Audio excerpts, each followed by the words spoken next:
300% non è solamente una percentuale, è qualcosa di più. Siamo con il presidente regionale dell'AIS, AIS Veneto, e qui a Pazzolo di Vedelago, in questa splendida villa, abbiamo vissuto oggi una giornata direi molto importante. Beh, se dovessimo guardare il tempo ho l'impressione che 300% potremmo anche usarlo per indicare la percentuale di umidità della giornata. Oggi ha piovuto veramente tanto, però questo non ha fermato gli appassionati che oggi hanno raggiunto Villa Emo e ci sta dando grande soddisfazione, soprattutto in termini di accessi, quindi conferma che l'appuntamento ha trovato una sua fase consolidata e che non è certo il tempo a disincentivare l'arrivo delle persone che oggi arrivano qui e arrivano qui sapendo esattamente cosa potranno trovare. Oggi un programma direi vario, interessante per tutti i gusti direi. Siamo partiti con le degustazioni classiche, 100 produttori, quelli selezionati da AIS, presenti nella guida a Venezia, con più di 300 vini. Poi abbiamo avuto un appuntamento culturale, Vittorio Sgarbi ospite d'onore, e successivamente laboratori, degustazioni che sono ancora in corso.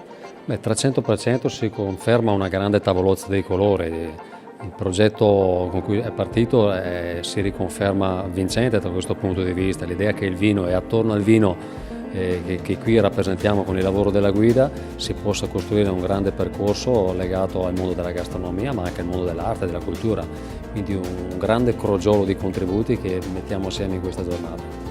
E tra l'altro un grande sforzo, ricordiamo che questa è una giornata targata AIS Veneto e qui c'è un forte impegno di tutto il gruppo servizi, sommelier, e qui chi è che abbiamo con noi, Presidente?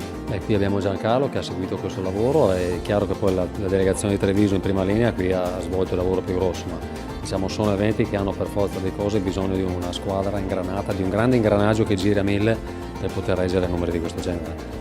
Qui molti dicevano, siamo con Giancarlo, responsabile del gruppo servizi dell'AIS del Veneto, e si diceva questa è una piccola Vinitaly, no? Perché veramente lo sforzo è grande di rappresentare tutto il Veneto con i migliori vini selezionati da AIS Veneto, e naturalmente i sommelier sono il motore di tutto questo.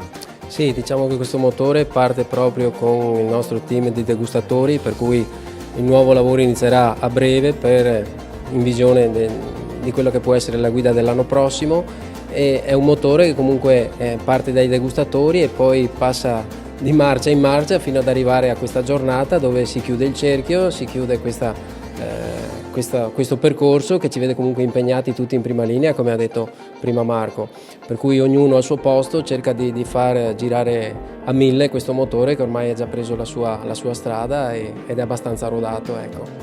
Ognuno al suo posto, però ci vuole veramente un coordinamento importante perché basta un granello perché il motore si inceppi, no?